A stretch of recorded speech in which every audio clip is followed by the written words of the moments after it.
Шинжлэх ухаан таны мэдхүйн од мөндөр суваг үзэх сонсогчдодоо сайн сайхны хүсэн мэдчилж байна. Дэлхийн сууднууд нэвтрүүлэг эхлэхэд бэлэн боллоо. Та бүхэн нэвтрүүлгээ NTV телевиз болон од мөндөр радио 83.3 107 гэсэн хос телевизээр хүлээн авч сонсож байна. Энэ удаагийн нэвтрүүлгийн хамтран ажиллагчаар цахим ирээдүйд хамттай урайтай G-Mobile компани мөн Iron Circle компани хамтран ажиллаж байна. Студид Хятад улс Ланжоо хотоос вицэгч Бэлгүүн маань холбогдсон байна. Мөн хөтлөгч Цэнгэл хоёр нар ажиллаж байна. Өнөөдрийн сэдэв бол Да Винчигийн ертөнц. За орой минь дээ Бэлгүнэ. Орой минь сайн байцгаана уу? Сайн. За цагаагаар ямар байна? Сайн биз дээ? Дулаараа л ер нь жоохон дулаарх шинж орол халаал эхэлж байна. Өдөртөө айгу халаал. Гэтэ яг бас сэрүүхэн өдрүүд байгаа. Саяны хэд хоног айгу бороотой байлаа. Наагур чи ямар байна? Өнөөдөр яг бороотой байна. Өнөөдөр яг айгу бороотой өдөр байна уу те? Харин ер нь жоохон бороотой сэрүүхэн тэгэл жоохон сэрүүхэн байгаа далимдуулж хэд хоног нэг уулаар л жоохон аялах шиг те. Тиймэрхүү санагдал байна. Ууланд явсан чи хараа харшилтаа болж байгаа болж мэдлээ.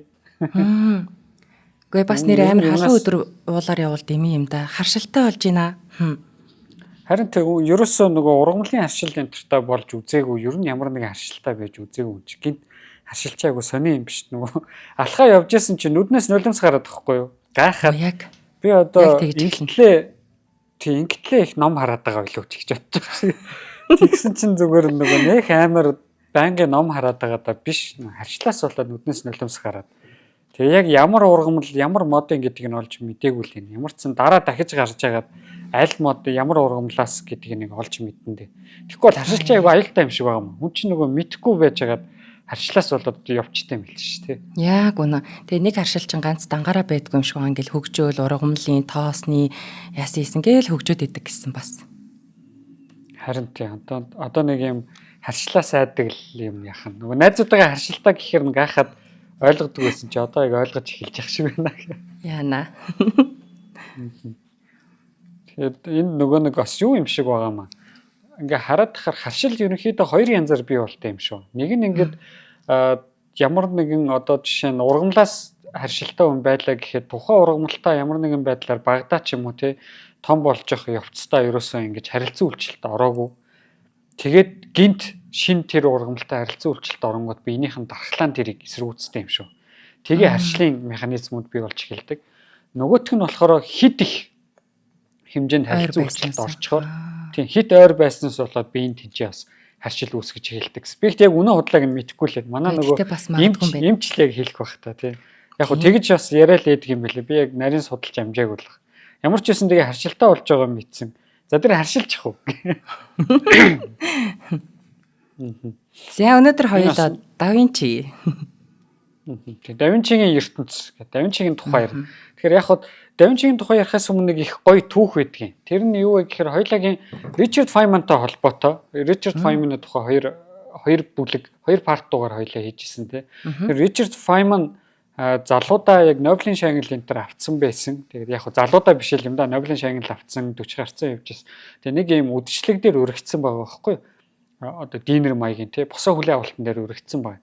За энэ хүлээ авалтан дээр байж байгаад нэг юм зураач, баримлч тийм төрлийн одоо артист залуутаа танилцчихлээ. Нөгөө залуутаагаа танилцаал янз янзын юм яриад үйжсэн чинь нөгөө хоёр чинь нэг сэдвэр хоорондоо холбогдсон. Тэр нь өнөөдрийн манай сэдвийн баатар Леонардо да Винчи гэдэг хүнээр хоорондоо холбогдсон байна. За энэ хоёр хоорондоо юу ярьсан гэхээр Файман нөгөө найздаа яг дараа нь Файманы ягуу сайн найз болсон л тоо тэр урлагийн нөгөө зураач залуу.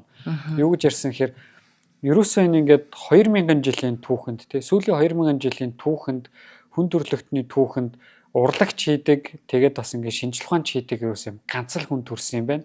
За тэр хүн бол Леонардо да Винчи юм байна. Да нөгөө хүн нь бас яг да Винчиг тийм утгаар нэг хүндэлдэг. Энэ бол ингээд шинжлэх ухааны ч мэдлэгтэй урлагийн ч мэдлэгтэй тий хоёр маш том юм одоо хүний бүтээсэн агуу зүйлийг хоёулангийн эзэмшижсэн ийм хүн учраас ингээ би айгу хүндэлдэг гэж ярьсан байгаа байхгүй. Тэгснэ нөгөө хоёр чинь жоохон халаад мэдээж тэр чинь ингээл жоохон вино энтер ууж байгаа шүү дээ. Тэгээ жоохон халангуудаа яасан гэхээр яг хөө мэдээж амар халаагүй л хал та би нөгөө жоохон ингэж юу гэдэг вүлээ хэтрүүлж ярьж байгаа шүү тий. Тэгээ жоохон хэтрүүлж ярих юм бол ингээ жоохон халаад хин Файман маань санал тавьсан гинэ. За хоёулаа ингээд 7 хоног болгоны амралтын өдөр ч юм уу. Хагас өдөр болгоны 4 цагаас ч юм уу те би ингээд чамд юу зааж өгье? Физик зааж өгье багаас нь. Чи надад яаж зурхийг зааж өг гэсэн гэж байна. Тэгээ энэ хоёр ингээд 7 хоног болох нь нэгэндээ нэг нь зурхийг, нэг нь одоо тэг физик зааж өгöd ингээ явсан. Нөгөө ингээд ингэж яваад 2 сарын дараа нөгөө урлагийн буюу артист залуу маань бууж өгсөн. Физик сурахаас бууж өгсөн байна. Гэтэл уул нь бол Ричард Файман ч одоо 20 дугаар зууны хамгийн мундаг одоо тэг хүнд концептыг хөнгөн болгож тайлбарладаг хамгийн мундаг багш нарын нэг гэдэг багхгүй. Тэгсэн ингээд нөгөө залуу нь артист залуу маань 2 сарын дараа физикээсээ бууж өгсөн. Файман бол бууж өгөөгүй. Файман тууштай тий ерөөсөө бууж өгөөгүй. Тууштай сурсаар л байсан ба. Суралцсаар байгаад өөрийн гэсэн одоо үзэсгэлэн гаргасан. За тэгж одоо суралцаж явахдаа бүр олж мэдсэн. Одоо өөрийнх нь нөгөө зурах авьяас нь хаана байсан бэ гэхээр нюд зураг зурах дуртай, нүцгэн хүмүүс зурах дуртай тийм хүн байсан байна. Тэгээ нүцгэн хүмүүс хүний хөрөг тиймэрхүү зургуудыг зурдаг. Тэгээ нууц нэрний дор өөрийнхөө хамгийн анхны одоо уран бүтээлийн үзэсгэлэн гэдэг чинь үзэсгэлэнгээ гаргаж ирсэн. Тэгээ ингэж гаргахтаа өөр нууц нэрэн дор гаргасан юм байна л та. Тэгээ дараа нь хүмүүс нөгөө Файманы энэ зурсан зургууд юм биш тэгээ олж мэдчихгүй. Тэгээ Файманаас очиж асуугаад та ингээ яагаад өөрийнхөө те уран бүтээлийн үзэсгэлэн юм өөр хүний нууц нэрэн дор ингээ гаргасан юм бэ гэсэн чи. Үгүй би ингээд Ричард Файман гэдэг хүн уран зургийн одоо үзэсгэлэн гаргалаа гэх юм бол магадгүй хүмүүс миний бүтээлийг яг ийм урлагийн талаас нь биш харин нөгөө нэг ийм алдартай физикчтэй Нобелийн шагналтай ийм алдартай физикч гэдэг өнцгөөс нь хараад тэгээд тэр өнцгөөс илүү хүлээгээд авчих учраас яг урлагийн бүтээл гэж хүлээж авч одоо хүлээж авахгүй байж магадгүй гэж бодсон гэдэг. Тийм ярьцлага өгсөн байдаг юм л дээ. Тийм учраас ингээд би өөр нэрний дор өөрхийн анхны үзэсгэлэн гаргасан. Тэгээ ингээ харахаар Файманаас агуу нөгөө урлагт дуртай зурдаг байсан. Тэгээ бонго хөгжим тоглолт сурсан. Тэгээ өөрөө физик гэдэг. Тэгэхээр яг Леонардо да Винчитай яг ийм ойролцоо болох гэж те тэр хүний бас юу мэдэрч ийснийг тэр хүний одоо нүдээр ертөнцийг харах гэж хичээсэн байгаа байхгүй. Ингэж да Винчи Файманаас хоорондоо холбогддог. За ингээд дахиад нөгөө холбогддог түүх байна. Тэр нь юу вэ гэхээр манай да Винчи ч өөрөө шинжлэх ухаанч хийдэг байсан, урлагч хийдэг байсан шүү дээ, тий. Бид нар да Винчиг Мона Лиза ч юм уу эсвэл Last Supper ч юм уу алдартай зургуудаар нь таньдаг ч гэсэн нөгөө талаараа да Винчи бол өөрөө зохион бүтээгч байсан, математикч байсан, инженер байсан ийм мундаг хүн ба. За ингээд айл ал талын юм хийдэг гэсэн манай хүний нэг юм гоё сургаал маягийн үг гэдэг. Тэр нь юу гэхээр ямар нэгэн хүн ч юм уу ингээ ямар нэгэн одоо энэ шинжлэх ухаан болон урлагт суралцж байгаа хүмүүс шинжлэх ухааныг мэдэрч урлагийг илүү ойлгосоо гэж хэлжсэн байгаа байхгүй. Тэгэхээр яг яагаад тухай тэгж хэлжсэн би мэдэхгүй л те ямарсан тийм үг байдаг. За яг үүнтэй холбоотой нэг түүх дахиад нөгөө Файманы зураач найз Ричард Файман хоёртой холбогддог. Яаж холбогддог вэ гэхээр нөгөө нэг ингээл хичээлээ заагаал энэ хоёр чинь ингээл 7 хоног нэгэндээ нэг нь зурхийг заагаал нэг нь физик заагаал явж байгаа шүү дээ. Ингэж заагаа явж хахад ингээл янз янзын мэдээж ярианууд тэнцээ өнгөрнө шүү дээ. Тэр хоёр хүний хооронд ямар нэг ингээ ярианууд өнгөрнө. За нэг яриа юу болсон гэхээр Файман өөрхийн номон дээр бичсэн байд. За тэр номных нь гарчих нь болохоор мэдэх болон ойлгох хоёрын ялгаа гэж байгаа. Яасан гэхээр Файман ингээд багада ангийнхаа хүүхдүүдтэй ингээл нөгөө цэцэрлэгийн ч юм уу ингээд зугаалга болдог шүү дээ. Яг хоёулын энэ түүхийг Ричард Файмантай дугаар дээр ярьсан санагдчихээн. Тэр яасан хэрэг нэг хүүхэд ингээл энэ шууг чи хятадаар юу гэдгийг мэдхүү, англиар юу гэдгийг за англиар ч гэхгүй л дээ англиар ярьж байгаа тийм. Германаар юу гэхээ мэддэггүй энэ төр гэл яриад. Тэг германаар тэгдэг, хятаалаар тэгдэг гэдэг ч юм ингээл хэлээд исэн ба. Тэгсэн чинь Файман болохоор ингээд тэрийг нэг тоогоогүй. Ягаад тэгэхээр би тухайн шуу гэдэг зүйлийг өөрөөр хэлээр янз янзаар хэллээ гэд шуу гэж яг юу вэ гэдгийг би мэдэж чадахгүй. Шуу гэдэг чинь далавчтай нисдэг амьтан тий өөр ингэсэн өдтөө яагаад нисдэг юм бол ямар термодинамикийн үзэгдэл болж чинь ямар механикийн үзэгдэл болж чинь энийг ингэж бид нар мэдэх ёстой юм онцгой амьтан байгаа. Түүнээс биш энийг би хятадаар юу гэж хэлэх үү, орсоор юу гэж хэлэх үү, монголоор юу гэж хэлэх үү гэдгийг мэдлээгээд би шуу гэж яг юу вэ гэдгийг мэдэж чадахгүй гэдэг. Ийм учраас би ингээд айгүй багасаа л ер нь ямар нэгэн зүйлийг ойлгох болон ямар нэгэн зүйлийг зүгээр л мэдхийн тий цээжлэхийн ялгааг айгүй эрт сурсан гэдэг. За ингээд иймэрхүү яриг нөгөө нэг зураач найзтайгаа ярьж идэж л дээ. Тэгс нөгөө зураач найз нь манай Файманыг жоохон шүүмжлээд Файманаар дамжуулж шинжлэх ухааны хүмүүсийг шүүмжилсэн байна. Яаж шүүмжилсэн гэхээр танаа шинжлэх ухаанчид ер нь нэг юм айгу муухай хүмүүс гэдэг. Яагаад чи бидрийг ингэж бодож байгаа юм гэсэн чи одоо чи энэ цэцгийг хар гэдэг айгу гоё цэцэг үзүүлчихэлтэй. Тэгээ энэ цэцэг бол ингээд ийм гоё дэлбэтэй, ийм гоё өнгөтэй, ийм гоё иштэй тий. Тэгээ байгальд ингээд маш гоё үзэсгэлэнтэй харагддаг ийм гоё зүйл. Гэтэл танаа шинжлэх ухаанч нар энэ цэцгийг таслаад, навчуудын таслаад дотор нь юу вэ тий ишийг ингэж хуваагаад микроскопоор хараад юунаас буцаж байгааг нь мэдээд энэ гоё гоо үзэсгэлэн алга болгочдөг. Тийм учраас танаа шинжлэх ухаанд ямар нэгэн урлагийн одоо мэдрэмж, мэдлэг, ойлголт байдгүй гэж шүмжилсэн байна. Тэгсэн Feynman тэр нь таалагдаагүй. Feynman яасан гэхээр үгүй ээ. Энд чинь ингээд бид нар цэцэг гэдэг зүйлийг бол хүн хараад мэдэрч чадна тий. Тэрийг энэ гоё өнгөтэй мэн гэж мэдэж чадна. За айхтар өнгөний харлага над мат шиг биш л бол их цэцгүүдийг хүмүүс хараад мэдэж чадна тийм үү. Ялангуяа эмэгтэйчүүд бол цэцгэнд айгу дуртай байдаг тий. Тэр чинь нөгөө талаас бас эмэгтэй хүн чинь ямар ч эрэгтэй хүнээс илүү өнгө ялах чадвартай шүү дээ. Тэрдээ холбоотой ч байдаг гэж магадгүй зүгээр. За ингээд тэр өнгүүдийг, тэр үнрийг ингээд бид нар мэдэрч чадна. Тэгэхээр ийм тодорхой хэмжээсийн үед бид нар энийг мэдэрч чадна. Харагдах, үзэгдэх, үнэрлэх те хүний энэ 5 метрийн хувьд бид нар мэдэрч чадах энэ гоо сайхныг бид нар мэдэрч байгаа. Нөгөө талаас цэцэгний дотор илүү өөр хэмжээсийн гоо сайхан байна. Тэр нь юу вэ гэхээр тэр цэцэг болгон чинь дотроо өөрийн гэсэн одоо полен буюу үртэй байгаа тий. Тэр үрүүд нь ингэж яаж салхинд одоо тархдаг вэ? Дээрэс нь тэр ишчин өөрийн гэсэн ургамлын эсүүдтэй байна. Тэдгээр эсүүд маань нарнаас гэрэл аваад дотроо фотосинтез гэдэг үзэгдлийг бий болгоод тэгээд тэр цэцэгний өнгө, үнэр гэдэг шин чанаруудыг бий болгож байгаа. Энэгээр нь харах юм бол би цэцэг яаж ажилдаг вэ гэдэг гоо сайхныг бас мэдэрч чадна тий. Тэрийг би ойлгож байгаа учраас давхар мэдэрч чадна. Тийм учраас ерөөсөө зөвхөн харагдах одоо ингээд үзэгдэх төдий энэ одоо хэмжээсээс илүү гүн гүнзгий хэмжээсийн гоо сайхныг ч гэсэн манай шинжлэх ухаанчид мэдэж чадна гэсэн байгаа байхгүй. Тэгэхээр энэгээрээ бас одоо Feynman нөгөө урлагийн хүндээ өгж байгаа нэг юм зөвлөмж маягийн одоо аргументууд байна. Бид нар ингээд ямар нэгэн зүйлийг харагдахад л гоё гэж яриад байдаг. Гэтэл тэрнээс илүү гүн гүнзгий зүйл байгаа тийм болохоор магадгүй одоо Да Винчи урлагийг илүү ойлгоосоо гэж хүссэн байж магадгүй. Нөгөө талаас шинжлэх ухааныг илүү мэдрээсэй гэдэг нь юм түрүүний нөгөө шувууны жишээ шиг зүгээр л ингээд нэрлээд байдаг биш. Тэрний цаана ямар гоё процессууд явагдаж байгаа вэ? Ямар гоё ингээд нууц тэнцээ нуугдчих чинь тэрийг ойлгоснороо хүн нэг юм гоё таашаалыг мэдэрдэг шүү дээ. Ямар нэгэн зүйлийг би мэдснээрээ ойлгоснороо нэг таашаалыг мэддэг. Тэрийг илүү мэдрээсэй гэсэн мөн чанар руу гүн рүү норж мэдрээсэй л гээд байгаа юм байна тий. Айгу гоё. Тийм илүү гүн гүнзгий мэдэрч ойлгосоо гэсэн утгаар хэлсэн байж магадгүй. Тэгээ Feynman бүр энэ яриагаа одоо ингээд тэр өөрийнх нь номон дээр юу гэж хэлсэн бэ гэхээр ингэж харах юм бол бид нар ертөнцийг бүр илүү онцгой нүдээр харж болно. Тэр юу вэ гэхээр цэцэг гэдэг чинь өөрийн гэсэн өнгөтэй байдаг. Тэр өнгөнд зүгий татагддаг тий. Зүгий тэр цэцгэнд татагдаад тэр цэцгийн үрийг өөртөө наагаад өөр цэцэг рүү ингэж очиод нисээд явахдаа тэр үрийг агаарт тараадаг.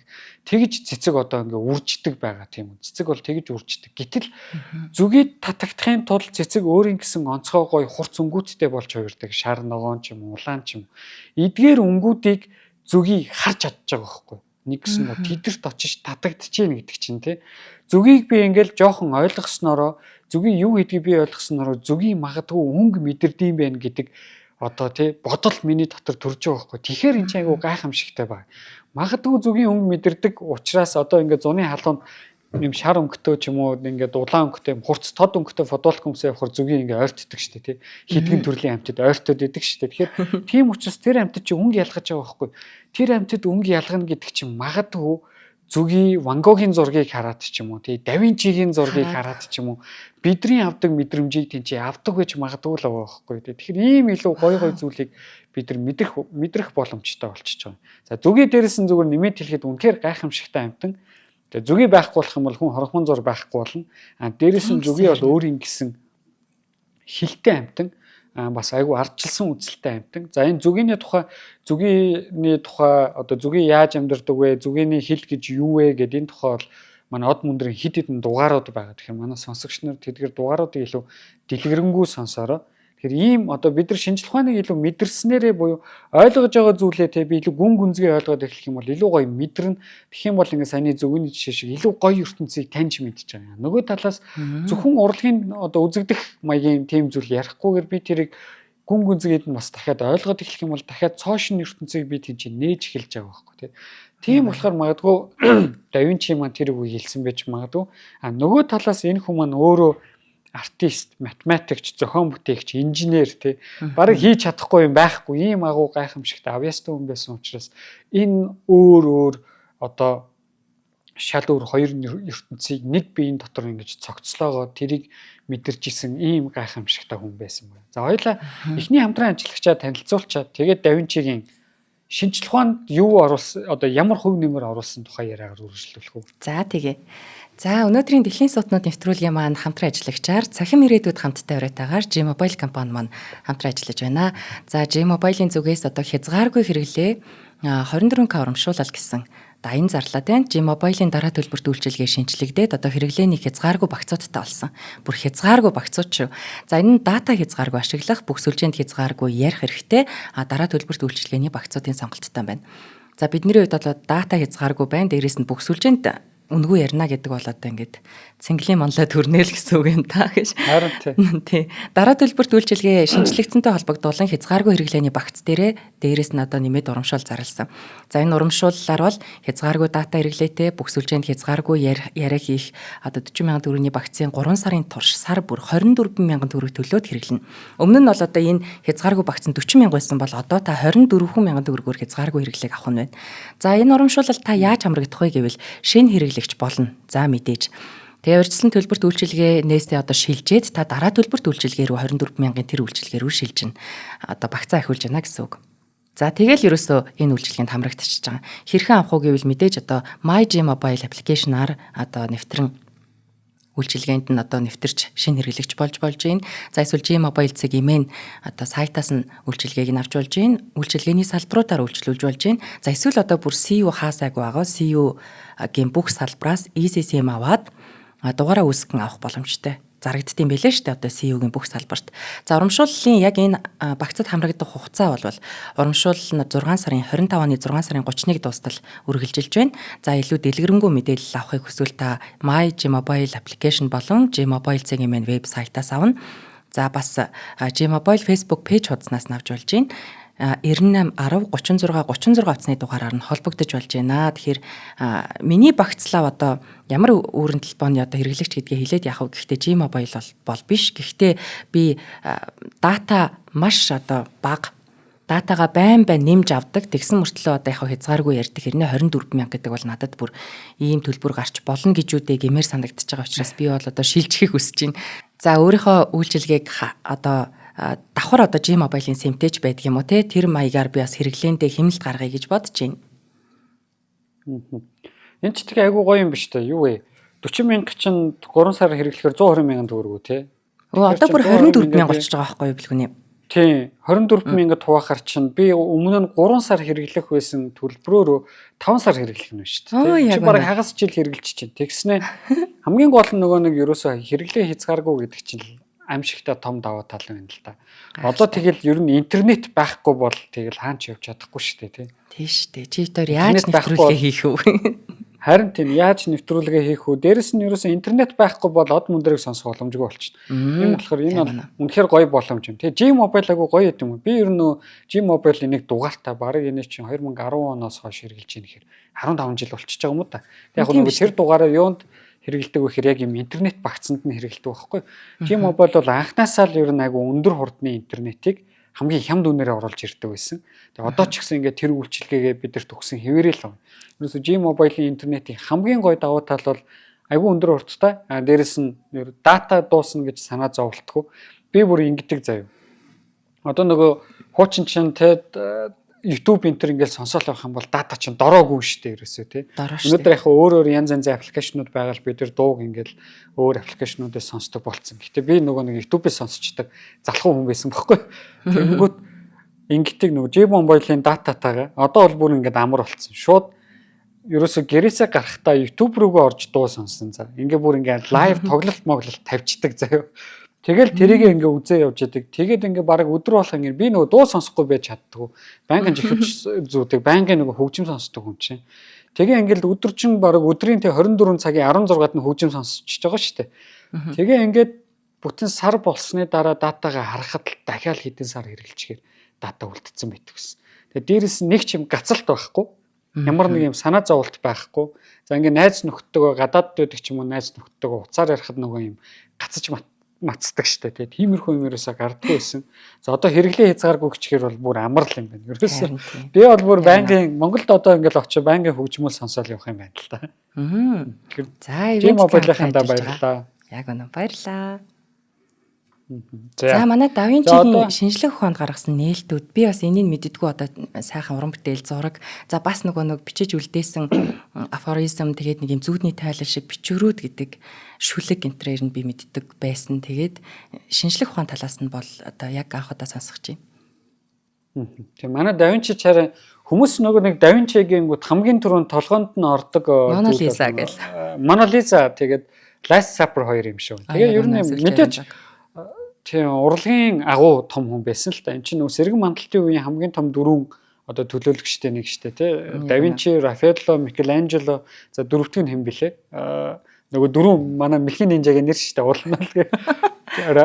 Дөрөвдгийнх нэр орж ирэхэ болц. За гэрийн даалгаварт өгчээ тий сонсогч нартаа дөрөвдгийнх нэр болон уран бүтээлийн хараараа гэдэг тий. Тэгэхээр энэ дөрвийн нэг ба. Тэгэхээр мэдээж энэ бол нөгөө нэг сэргэн мандалт гэдэг бол тухайн Европод урлагийн болон шинжлэх ухаан энэ хоёр зүйлд хоёуланд нь эхэлж исэн зүйл учраас одоо тий шинээр ингэж дахин орж ирж исэн учраас сэргэн мандал Ренессанс гэж нэрлэдэг байгаа байхгүй. Тэгэхээр яг урлагийн талаас нь ихэнхдээ бид нар мэднэ. За Да Винчигийн тухай хоёрын Цэнгэл бит хоёр маань хоёр парт нэвтрүүлэг бэлдсэн байгаа. Хоёрдугаар парт дээр манай урлаг судлаач Амина маань илүү дэлгэрэнгүй тий тэр сэргэн мандалтын үеийн Да Винчигийн урлагийн бүтээлийн тухай илүү дэлгэрэнгүй ярих учраас би өөрийнхөө мэдэхгүй салбар руу гар дүрж одоо тий хамаагүй янз янз юм ярихгүй мэддэг юм аа л яри. Тэгэхээр шинжлэх ухаанд бол яаж одоо сэргэн мандалт эхэлсэн бэ гэхээр тухайн үеийн одоо Да Винчигийн маань амьдарч исэн цаг үеийн Европ бол жоохон бүдүүлэг байсан. Зөвхөн муухайгаар хэлэхэд айгүй бүдүүлэг байсан. Юугаараа бүдүүлэг байсан бэ гэхээр ер нь ингээ гудамд явж байгаа би нэг нөхөртөө жоохон модалцах юм бол намайг бараг маргааш нэг гэрийн гадаа ирээ бодчих хэмжээний тийм одоо бурангуй байсан байгаа юм. Ийм бурангуй үе байсан.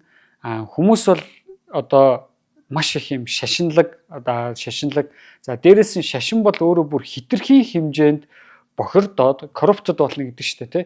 Бохирдоод ерөөсөө хүний эрх мэдлээ бусдад тулган шаардах эрх мэдлийн юм зэвсэг болцсон байсан баг. За би бол айгу экстрим атеист хүн тий. Мэдээж би тодорхой хэмжээний шашныг айгу шүүмжилдэг.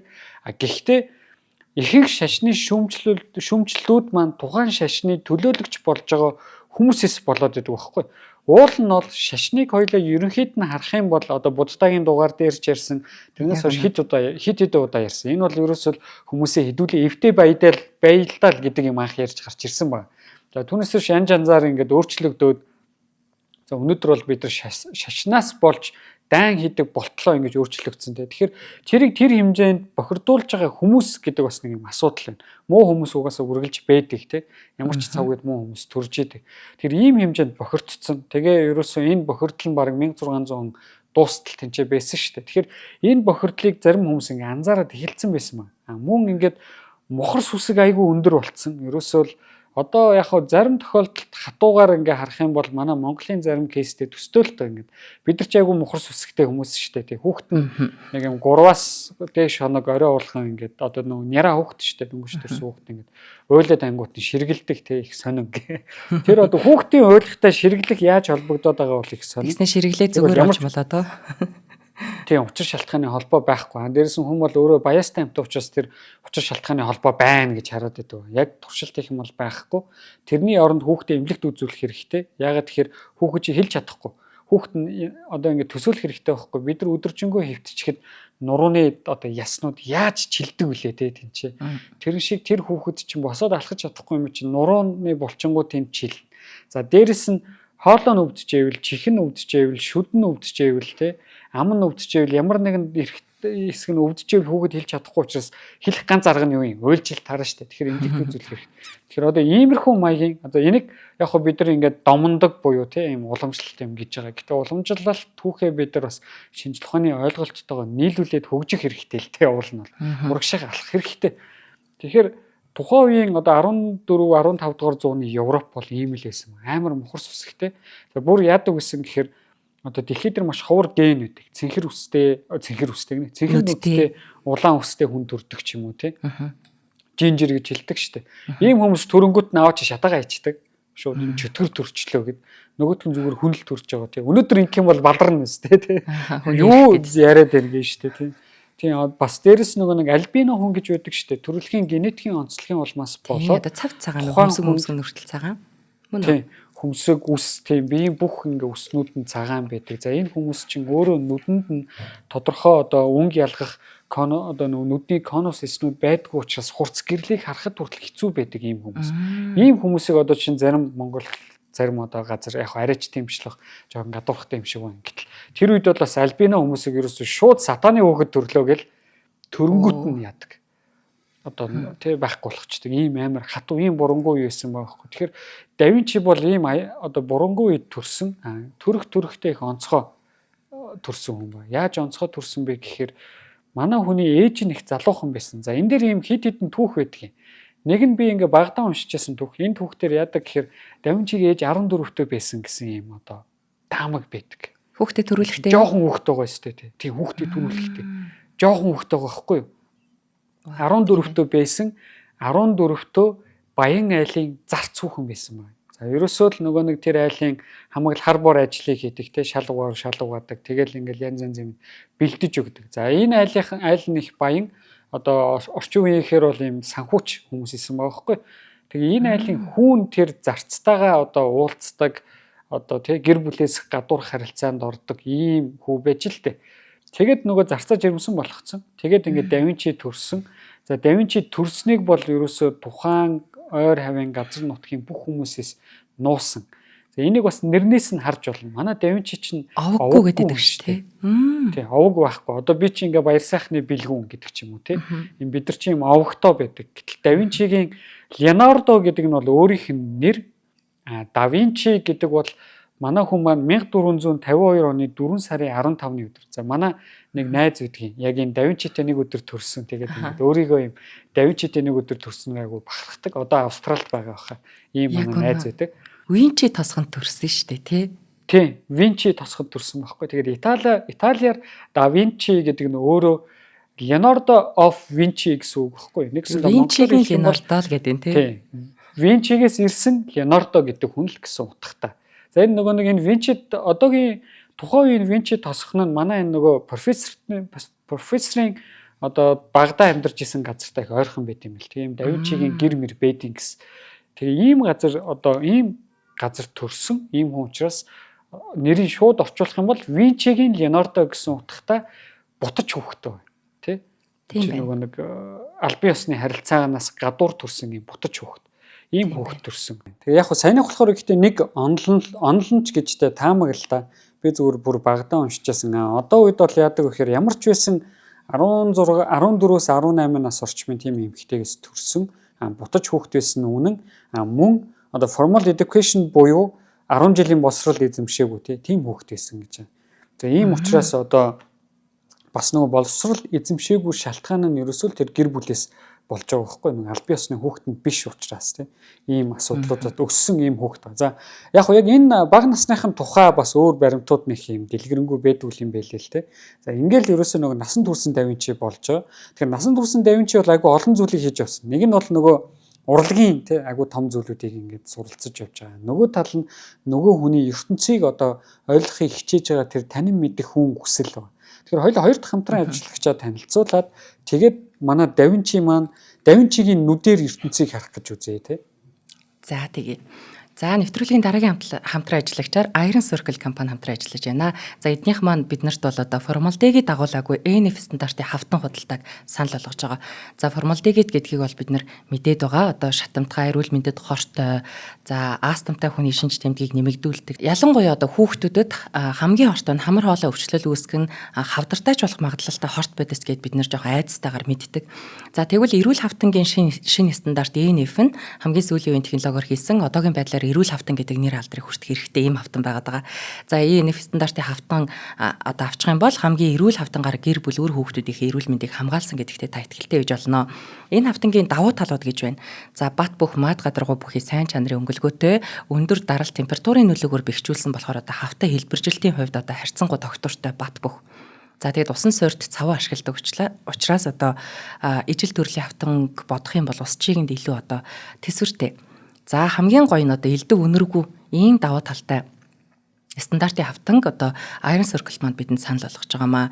Тэгэхээр Баянгол дүүргийн 26 дугаар хороо Урангаа офисын 404 тоотоос та энэ хавтанг одоо үзэж сонирхож хэрэглээндээ нэвтрүүлж болж байна. За эсвэл одоо 99-ээс 2087, 9988, 9921 утасны дугаараар нь лавлаад худалдаа авч болж байна. Одоо ийм гоё эрүүл хэрэглээг бидний ирээдүйд хэрэгтэй хэрэглээг санал болгож байгаа Iron Circle-тэй баярлалаа. За баярлалаа. Би нэг ямар байгаа юм да. Наанаас ч нөгөө хавтан авч би энэ ч нөгөө нэг юм номын сан өрөөндөө их гэх. Тэгэхгүй бол номнууд ширээн дээр багтгаа байгаад сүүл рүүгээ нөгөө нэг муу хавтан болохоор ингэж хотооч нугараад байна гэдэг байгаа шүү. Нугараад харахад яг Iron Circle-с тийм юу авчиад гэртээ нэг тийм гоё хан дагсан номын сан байгуулмаар. Нэ дараа нэг Монгол очихоор л авъя гэж бодоод байна. За. Яг үнэ. За одоо ингээд нэвтрүүлгийнхэн төгсгөлийн хэсэгт хоёулаа Давинчигийн ертөнцийг харна. Гэтэ нэг урлагийн нүдээр нь биш те. Манай Амина урлагийн нүдээр яаж авчихсан тухай. Тийм дараагийн нэвтрүүлэг дээр ярих байх. Хоёулаа харин шинжлэх ухааны өнцгөөс нь харна. За нэвтрүүлгийн ихэнд хэлсэн. Тухайн үеийн Европ бол айгүй юм ханахуй бүдүүлэг газар байсан те. За дөнгөж ингээд одоо тэрнээсээ гарч яваа ийм газар байсан. Тэгсэн чинь Давинчи болохоор ертөнцийг таньж мэдхийг хар залуугасаа л хүсдэг ийм хүн байсан мөн. Тэгээ дөнгөж нөгөө манай хүний чинь насан туршингууд нь аав нь нэг нөхөрт одоо урлагийн хүнд аваачаад урлаг сур гэдээ аваачаад өгсөн байхгүй. За энэ үед өөрөө анхны юм тэмдэглэлүүдээ хийж эхэлсэн. ертөнцийг ингэж ажигласан. Тэгэхээр энэ ажиглалтуудын нэг нь юу байсан бэхээр яг манай нэвтрүүлгийн эхэнд ярьсан шуутай холбоотой. Давинчи шууг хараад агай атаархдаг байж л дээ. Шууг ер нь хараад бүгд л атаархдаг те. Тэр чинь нөгөө нисдэг амтан гэдэг чинь үнэхээр гайхалтай. Тэгээ ингэж утсан бай. Яагаад шуу нисэж чадаж байхад хүн нисэж чадахгүй байгаа юм те. Шуу нисэж байгаа юм чинь хүн ч гэсэн нисэж чадна гэж бодсон байгаа байхгүй. Тэг бүхэл бүтэн 500 хуудас зөвхөн шуу хэрхэн нисдэг тухай тийм одоо судалгааны материал хийсэн ба. За өөрийнхөө тэр янз янзын судалгааны материалуудаа кодекс гэж нэрлэдэг. Тэгээ бүр ингээд хэрхэн нисэх тухай кодекс гэдэг юм 500 хуудас материал хийсэн байна л да. За үүн дээрээ бас ингээ өөрийнхөө тухайн зүйлийг таньж мэдхийн тулд би ямар одоо өнцгөөс ямар арга барилаар яаж хандах вэ гэдгээ бичиж л дээ. За энэ яг өөрийнхөө үгээр ингэсэн байна. Би ямар нэгэн мэдээллийг ямар нэгэн зүйлийг ойлгохын тулд эхлээд ажиглах хэрэгтэй, дараа нь туршилт хийх хэрэгтэй гэсэн байна. За үүний дараагаар би шинэ ажиглалтууд болон шинэ ингээд зүйлүүдийг тухайн туршилттайгаа холбож ингэж ойлгоно тий. Ямар нэгэн юм холбоо байна уу гэдгийг бас хайх хэрэгтэй. Иймэрхүү маягаар би шинэ мэдлэгийг бий болгоно гэж ярьсан ба. За энэ нь ерөөсөө энэ зүйлийг дараа нь хэн ямар хүмүүс анх одоо ингээд тий шинжлэх ухаанд оруулж ирсэн бэ гэхээр ерөөсөө Альберт Карл Поппер болон Галилео нар яг энийг оруулж ирсэн. Ерөөсөө нэг шинжлэх ухааны эхлээд ажигл тэгээд одоо загвар бий болгох, гипотез бий болгох, таамаглал дэвшүүл, тухайн таамаглалаа туршилтаар шалгагдсан бол онол бий болно. Онол маань дахиад таамаглал дэвшүүлнэ гэдэг иймэрхүү зүйлүүдийг Галилео тэг Поппер эдэр бол маш хүчтэй шинжлэх ухаанд оруулж ирсэн. Гэтэл 200 жилийн өмнө Давинчи энийг анх бодсон байсан байгаа байхгүй өөрхийн тэмдэглэлүүд дээрээ тий. За гэтэл яагаад тэр 200 жилийн өмнө манай хүний тэмдэглэлийг ингээл бусад хүмүүс нь аваад гялс сэргэн мандаал тий. Толгоонд нь гэрэл асаал гэгэрэл ирчээгүй бэ гэхээр эн чинь нөгөө нэг шашны маш хүчтэй ингээ урсгалууд байсан учраас одоо шашны хүчтэй дарангуулалт бид нар байжсэн учраас хамаагүй Давинчигийн дээр яриаг Давинчи өөрөө ил гаргахаас санаа зовдөг гэсэн байна. Тэгээ өөрөө ер нь ингээд жоохон одоо монголоор л хөдөлгөөнтэй хүүхд идэг штэ тий. Жоохон чих халаачаад байдаг хүүхдээс учраас бас ингээ хаширцсан өөрхөн тэр одоо материалуудыг ном болгоод ч юм уу эрдэм шинжилгээний өгүүлэл болгоод ч юм ингээ гаргадаг байсан. Тийм учраас ерөөсөө Давинчигийн энэ шинжлэх ухаантай ялангуяа холбоотой нээлтүүдийг бид нар мэдэх гэж бүтэн 200-300 жил өнгөрсөн байгаа байхгүй. Ерөөсөө л юм. Гэтэл өнөөдөр Давинчигийн л ерөөсөө бичээд үлдээсэн нээлтүүд нь дор хаяж 70 мянган хуудас болно гэж байгаа. Энэ ч одоо хэдэн хуудастай ном гэсэн үг юм бэ те.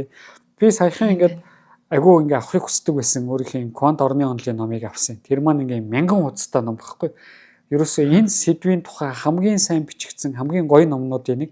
Тэгээ хямдалцсан байхаар нь хорхоо өрөөд авцсан. Гэтэл 70,000 хуудастай юм зүйл Да Винчи маань хэвлүүлсэн бол энийг мянгад баял та тэг. Гэтэл юу юм те хідэн ширхэг ном болох байсан юм бэ те. Хідэн 10 100 ном болох байсан юм. Ийм их хэмжээний мэдлэгийг хүн төрөлхтөнд дуулан үлдээсэн хүн байгаа.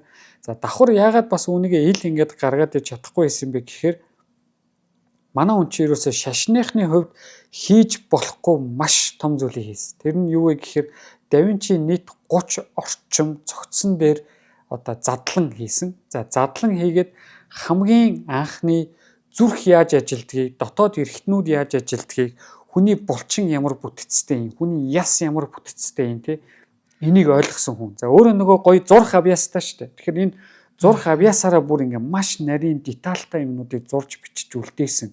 А мөн зүрхэн дотор юу явуулаад вакс явуулаад хиймэл зүрх бүтээсэн байна. За нөгөөх нь механик ажилдаг.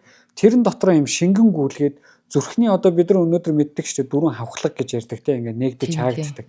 Артерийн бол ингээ нөгөө венийн судсууд маань яаж тийшээ холбогдоод зүрх ингээд ажиллаж идэг вэ гэдгийг хамгийн анх мэдсэн хүн. Да Винчигийн ерөөсөө энэ зүрх хамгийн анх яаж ажилласан бэ гэдгийг хийсэн энэ одоо модель. Энийг зурсан тэр зураг. За ингээд магадгүй Да Винчи энэ цус ч гэсэн дотроо янз янз байдаг байсан байж магадгүй гэсэн таамагуд. Энэ бүх таамагуд нь бүр 18 19 дэх зууны үеийн зүрх судлаач нарт маш чухал одоо баримт болсон байхгүй. Энэ байгааг бол өнөөдөр бид нар ингээд тий тухайн тэр хүмүүс ангаахын салбар. Тий ангаахын салбарын хүмүүс магадгүй хэдэн жилээр хоцорч тэр зүрхний үйл ажиллагааг ойлгох байсан үгүй мэдэхгүй тий. За үүнээс гадна одоо маш хүнд зүйлийг бас ингээд хийсэн. Юу гэхээр Да Винчид ямар нэгэн байдлаар жирэмсэн одоо эмэгтэй хүний цогцос олдсон байна. За үүнээсээ ерөөсөө ураг эмэгтэй хүний биеийн дотор яаж байрладаг юм бэ? Ямар хамааралтай байдаг юм бэ? Ургийн бүтэц ямар байдгийг яаж хөгждөг юм бэ гэдгийг хамгийн анх гаргасан. Энэ бол ерөөсөө яг хуу тухайн үед бол эн чинь аимчигтай юм хийж байгаа л та тий шашны хүмүүсийн өнцгөөс харахад болохгүй. Ягаад гэхээр одоо хүн гэдэг бол бурхан тий хүний бүтээхдээ өөрийнх нь дүрээр бүтээсэн ч гэх шиг тий нэг ийм маягаар одоо ингэж хийсэн гэж байгаа юм. Гэтэл эн чинь бид нар үүнээсээ болоод тухайн үед ерөөсө хүний бие бол ариун тагшин бие учраас халдаж болохгүй гэдэг. Гэтэл Да Винчи бол бүр халдахын дээдээр халдсан. Гэхдээ маш том ангаах ухааны маш том маш чухал нээлтүүдийг бидэрт авчирч өгсөн. За энийг магадгүй тэр үед хийсэн бол магадгүй ургийн гажиг одоо нөгөө нэг хэцүү төрөлтүүд байдаг шүү дээ, тий хүндрэлтэй төрөлтүүд. За тодорхой хэмжээний одоо дотоод эрхтний гажигуудаас болж байгаа өвчин энтрийг бид нар эмчлэх боломжтой болчих байсан байж магадгүй. Гэтэл Да Винчи энийг ил гаргасан бол ерөөсөө шууд цаазаар ахуулна. Ерөөсөө цаазаар ахуулна. Дээрээс нь өмнө нь Да Винчи залуу байхдаа ямар хэрэгт холбогдсон гэхээр манай хүнийг одоо ижил хүсний хүнтэйгээ явуулддаг гэд ижил хүсний хүндээ хайртай гэж. За тухайн үед бол ижил хүсний хүнтэй хайртай байх юм бол байхгүй. Өстой бай байтай ийм юм байж болохгүй. Тэгээ энэ бол нүгэл бас цаазаар авдаг нүгэл. Ийм юмд хэлсээр гүтгэгдээд цаазаар авахуулангаа алдсан. Гэхдээ хангалттай хэмжээний баримтууд олдоогүй учраас Да Винчиг бол цагаатгсан.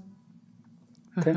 Цагаатгсан ч гэж угаасаа одоо тэр хангалттай баримт байгаагүй юм чинь манай хүнийг авчиж цаазаар авч чадаагүй ийм зүйлүүд гэсэн. За өнөөдөр бол тэгэх юм бол одоо бараг л хоцрогдсон гэсэн үг шүү дээ. Өнөөдөр бид нар чинь LGBT хүний эрх гэх янз янзын асуудлууд байгаа. Мөн дээрээс нь шинжлэх ухааны мэдлэг маань өнөөдөр бидэрт энэ одоо тий ижил хүсээ сонирхох ч юм уу иймэрхүү зүйлүүд маань зөвхөн хүнд биш. Энэ чинь оцсон шууд байдаг, зарим төрлийн анаашинд байдаг, зарим төрлийн тий хүн дүрсэнд мичинд байдаг ийм энэ чинь угаасаа л байгалийн хуулиараа байдаг зүйл.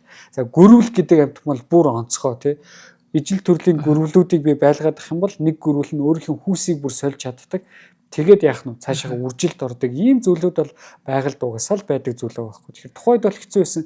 Тэгэхээр манай хүн бол ингээд харах юм бол ерөөсөө цаг үеэсээ бараг 1000 жилээр төрүүлсэн байсан байгаа байхгүй. Оо яг тийм маш хол тийм төрүүлсэн байсан. За ингэсэн нөгөө энэ 70,000 хуудас те Да Винчигийн материалуудыг судалсан чинь тэр дунд анхны танкны загвар байсан байна. Ерөөсөө танкийг анх зохион бүтээхээс 400 жилийн өмнө Да Винчи танк байж болно гэдгийг бүтээсэн байна. Тэ дизайны зургийг гаргаад яаж ажиллах механизмыг хийцэн байсан байна. За бас нэг юм Тэр олон сумтай буу муу тий. Тийм одоо олон сумтай буу. За анхны бууны бууг бол Да Винчи зохион бүтээсэн тий. Анхны буу гэдэг зүйлийг. Мөн одоо нисэх одоо хүн өөрөө ингэ суугаад нисэж болдог шүхэр байгаа шүү дээ тий. Тэрийг хамгийн анх Да Винчи анх зургийг гаргасан байхгүй. Гэтэл бид нар чинь шүхэр ерөөсөө айгүй хангалттай хэмжээнд ажиллах юм байна. Тодорхой өндөр тодорхой ийм зүйлүүдийг хангах юм бол анх ингээ амжилтаа туршиж үзсэн сайхан шүү дээ. Тэгээ бараг 2000 онд би олсон зүйл шүү дээ энэ чинь ерөөсөө. Гэтэл энийг 600 жилийн өмнө Да Винчи бүтээсэн байсан байхгүй. Тэгэхээр ямар амар холч ирээдүг хардаг, ямар амар одоо ургалж сэтгэлгээтэй, ямар амар креатив те одоо ийм бүтээлч тийм хүн байсан гэх энэ нээлтүүдээс нь харагддаг. Гэтэл энийг нь бид нар 200-аас 300 жилийн дараа л мэдсэн. Тухай мэдээж урлагийн бүтээлүүд нь бол тухайн үедээ өөрийнх нь алдар хүндийг ингээд гаргаад явж исэн байгаа. Ийм агуу хүн амьдарч исэн байна. Зүгээр шинжлэх ухаанд л гэхэд тухайн үед Да Винчигийн санааг хүлээгэл авсан бол Да Винчи хамгийн анхны таталцал гравитац яаж ажилтдаг байсан байж магадгүй гэдэг онолыг хүртэл тийч боловсруулсан байсан маа гэхгүй манай хүн ерөөс. Ийм агуу хүн 600 жилийн өмнө одоо хүн төрөлхтний тулд байж ижээ тий.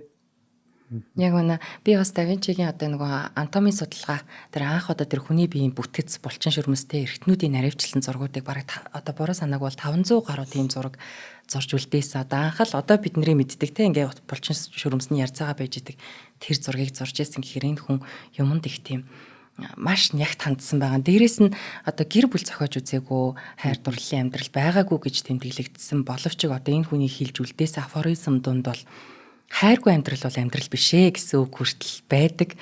Тэгэн гол одоо яг тэр хайр дурлалын тухайд тэр ижил хүүстэн байсан үгүй тэр баталгаа байхгүй ч гэсэн одоо тэр маш удаан хамт амьдэрсэн тэр салай гэд нэг шавн байгаа. Сүүлд одоо бас нэлээд олон бүтээл одоо бичвэрүүдээ тэр хоёр шавьдаа хувааж үлдээхэд энэ салайд бол Мона Лиза үлдсэн гэж бас яригддаг юм байлээ. Тэгээ салай дараа нь тэрийг зарсан ч гэдэг юм уу. Тэгэхээр энэ одоо тэр Мона Лизаг зурхтаа тэр бол салайын эмэгтэй дүр төрөгч байх магадaltaй хижилхэн энэ гэж бас яриа байт юм лээ. Тэгэхээр энэ их сонирхолтой санагдчихлаа. Тэгээд тухайн цаг үедээ бас дарагдаад энэ хүний хайр дурлалын амьдрал бол нэг юм бүдэг бадаг үлдсэн болов гэж бодогдчихэв.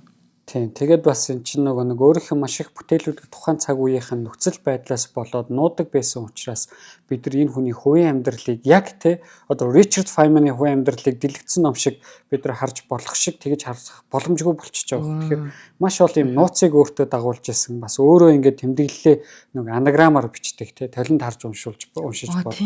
Тийм маягаар бичдэг байсан. Тэр чинь ингээд ухраагаад баруун гар талаасаа зүүн тал руугаа ингээд бичиж гин гэсэн үг тийм. Эсвэл зүүн гараараа биччихнэ гэсэн үг тийм. Тиймэрхүү маягаар ингээд бичдэг байсан учраас ингээд маш олон юм нууцуудыг өөртөө дагуулсан юм гайхамшигтай хүн амьдарч исэн. За ингээд энэ хүний нүдээр зүгээр шинжлэх ухааныг хардаг байсан өнцгөөс нь харахад л манай хүн бол өнөөдрийн шинжлэх ухааны энэ те мото ч юм энэ үзэл сурталыг үжээ өөртөө 600 жилийн өмнө суулгацсан байсан ийм агуу хүн амьдарч исэн байна. За баярлалаа бэлгүнэ. Ер нь парт 1 дээр ч цаг хангалтгүй байлаа. Мэдээж энэ хүн одоо парт 2 байх уу 3 байх уу гэмээр л ариун төвхтэй ер нь бол нэг уран бүтээл шинжлэх ухаан гэдэг олон салбарт байгаа хүн учраас тийм ээ. Би бас энэ хүний нэг афоризмудаас надад таалагдсан нэгийг хэлээд хоёлоо нэвтрүүлгээ өндөрлөө. Надад энэ үг их таалагдсан. Энэ хүн чинь өөрөө нэг 60 эд наслаад өнгөрсөн юм уу? Тэгэхээр ийм үг байсан. Цаг хугацаа бол ашиглаж чадсан хүндээ хангалттай урт байдгаа гэд хэлсэн байсан афоризм. Тэгэхээр энэ бол бас нэрэл яг бодоод үзэхэд тэр хүн хэд ч наслсан байсан гэсэн бидний одоо дэлхийн сотнуудаар ярихад 30 идэх нас 20 идэх наснда хэрнээ өдийг хүртэл яригдсаар байгаа сотнуудыг харахад за ашиглаж чадах юм бол цаг хугацаа бол багддгүй юм байна гэдэг нэрэл тэгж санагдчихэв. Тийм өөрөө ч бас үнэхээр тэгж ашигласан. За бас нэг манай жишээ бол хоёлаа хэдхэн 7 өдрийн өмнө дугаар нь хийсэн Эвересттэй галва байна тий.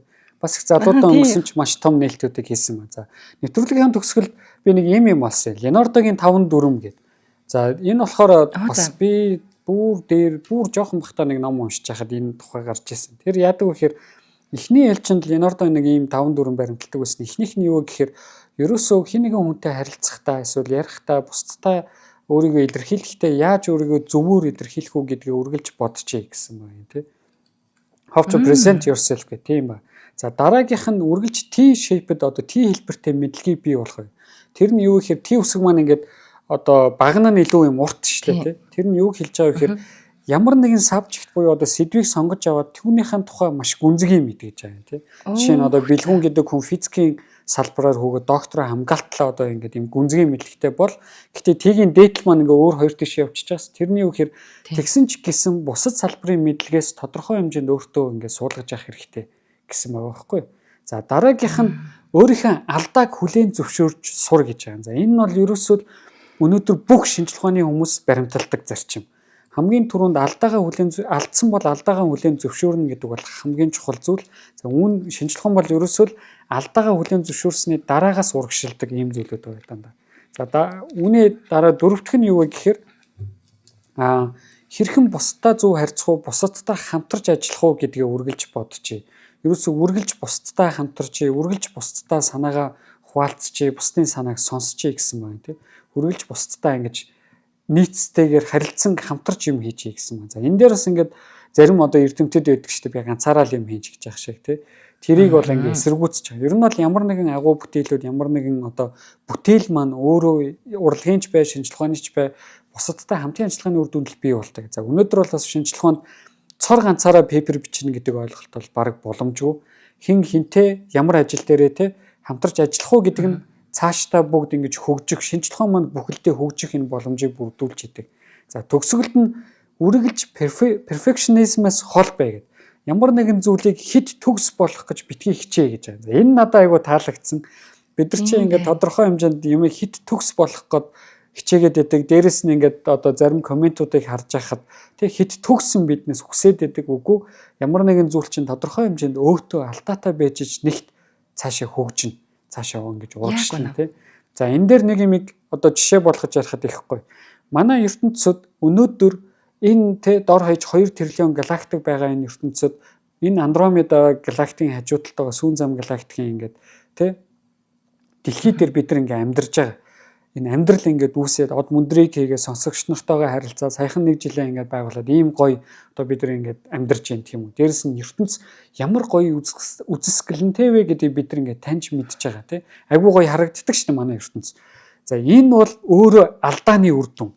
ертөнцид хамгийн анх маш жижигхэн алдаанууд бий болоогүй байсан бол ертөнц төгс байсан бол тийм анх бол ертөнц бол төгс зүйлээс бий болсон. Тэрийг хадгалаад үлдсэн бол өнөөдөр хизээч энэ гоё гайхамшигтай зүйлүүдийг мэдэрдэг хүн, бүтээдэг хүн бас энэ зүйлийг бидэрт мэдрүүлдэг ертөнц бий болохгүй байсан.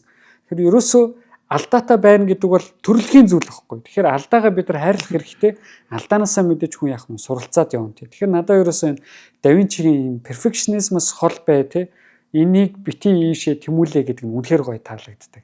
За ингээд нэвтрүүлгээ жаргая да хоёлаа. Наач яста гоё жишээ шүү. За баярлалаа. За өнөөдрийн дэлхийн сутнууд шинжлэх ухаан танин мэдхүү од мөндөр суваг үзэх сонсогчид та бүхэндээ дэлхийн сутнууд нэвтрүүлгээ хүргэлээ. Та бүхэн маань нэвтрүүлгээ NTV телевиз болон од мөндөр радио 83.3 107 гэсэн хост дэлгөөнөөр хүлээ авч сонслоо. За энэ удаагийн нэвтрүүлгийн хамтран ажиллагчаар цахим ирээдүйд хамтдаа Ureta G-Mobile компани за мөн Iron Circle компани маань хамтран ажиллалаа. Студид Хятад улсаас Ланжаа хотоос физикч Бэлгүн маань холбогдлоо. Хөтлөгч Цэнгэл хоёр нар хамт ажиллалаа. За дараагийн Да Винчигийн парт 2-оор уулзтлаа. Тэр баярлалаа Бэлгүнэ. Баярлалаа. За